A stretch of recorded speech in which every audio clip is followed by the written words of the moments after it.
Federal Reserve Chair Jerome Powell has said it. There will be no recession for 2023. Even though a quick search of signs of a recession starts with a slowdown in consumer spending, a spike in unemployment, and a drop in personal income through job loss, among many other signs, which are all things that are happening right now. But what do you guys think? Are we not in an economic downturn? And as they continue to tout that inflation has slowed down, have you felt it with your last visit to Target, Walmart, maybe even Home Depot? Do you feel as if your car payments are getting lighter? Credit card debt? Does the Social Security increase for 2023 feel like $1 million now? Or are more Americans still in a dire state? Also, a panel that's supposedly funded by the CDC admits that they're untrustworthy. Wow. Is this where they tell us that we were taken advantage of during the health crisis? Now, before I begin, please take a second, smash the like button for the video. The facts on this video may be too much and it may get it suppressed. So we need to get this information out through the algorithm. Now, if you're in need of your daily dose of the truth when it comes to the state of our economy, what's going on in Washington, D.C., government subsidies like Social Security, SSI, SSDI, housing market updates, stock market updates, and everything that affects our lives, our families, and our bank accounts, make sure to subscribe to the channel. Also, make sure your notification bell is turned on. And if you own a home, make sure your home is protected. Get your free home warranty quote. There's a link in the description down below this video. So where is your comfort zone? Now, I'm asking you guys regarding employment. Are you the type of worker who can only work X number of hours because you got kids? Or you don't want to explore any other industries as it's too risky? Are you the type of worker who prefers being in the office compared to working at home? I know that everyone's going to have a different answer, but to be honest, it really doesn't matter. Given the circumstances that we're in right now and the economy the way that it is, partnered with the massive layoffs that continue to smash different markets, we can't afford to have a comfort zone. I've said it time and time again. Companies will do everything for their stockholders. And much like what's happened with different companies, the layoff of thousands of workers continues to boost their stock market shares. Philips just cut 6,000 jobs recently, and in return, their stock market shares went up by 5.5%, given that their Q4 results were also better than expected. And we'd like to think that our job is safe. I mean, nobody wants to admit that they're next in line to get clipped or laid off. But if companies are cutting jobs left and right that are supposedly future-proof, then we should probably start to worry. For example, Amazon has cut down on employees. This ranges from grocery workers, Amazon Web Services, healthcare, Amazon Pay, even Amazon Robotics. But just think about these teams for a moment. You would think that they're necessary for Amazon's future, but instead, Amazon's downsizing them. It's also why more Americans continue to look for a second job. Holding one job down just isn't going to cut it. But with all of that said and done, the Federal Reserve just hiked interest rates by another 25 basis points as they slow down their pace on interest rate hikes. Fed Chair Jerome Powell, he insists that we're not going to be in a recession.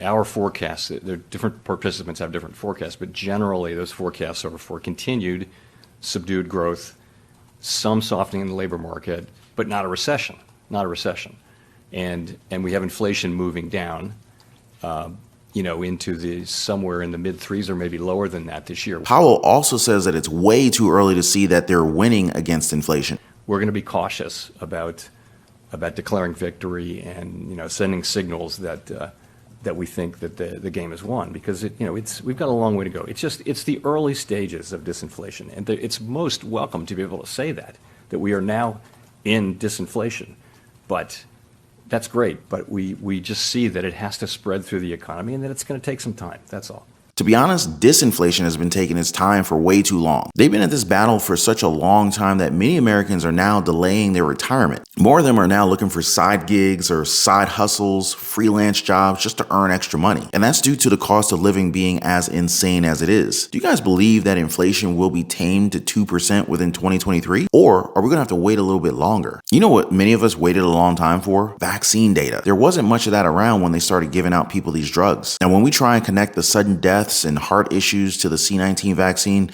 we mostly get anger. These are miracle drugs. What are you talking about? We should be thankful that science has come this far and we're now ahead of the pandemic. Sure, they can tell us all this, but shouldn't they instead refute our questions with data? Rather than just calling the vaccine a miracle drug, give us actual numbers and research, right? But were you guys aware that they're admitting that we can't trust them? Here is Dr. Vineet Arora of the American Board of Internal Medicine, and just so you guys know, they want to combat medical misinformation. So here's her answer to a question about them fielding tests for some of their messages for different groups.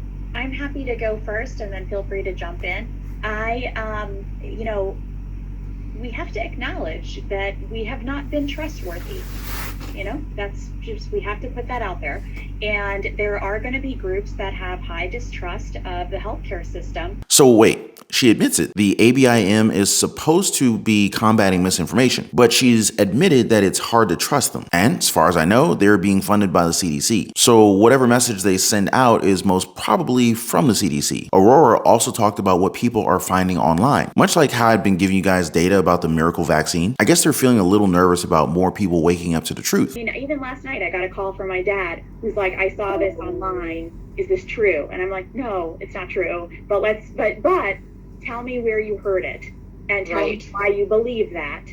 And then let me, so it's like, tell me first and tell me why you believe that. Because, usually it's that people have heard something that connects with some other piece of information. And for example, in this case, it's, let's say you're worried about COVID and heart attacks, right? And then you're like, well, I heard this and my friend had a heart attack and he just had the vaccine. So then you're like, okay, I now understand where you're coming from. So now let me explain that heart attacks have been happening all the time and this is why this has happened. So I guess the messenger matters more than the message itself, right? Where did you hear this? YouTube? Probably a conspiracy theory. But remember when this happened? This is a really rare event. If you look at what we know so far, there have been 6 out of the 6.85 million doses, which is less than 1 in a million.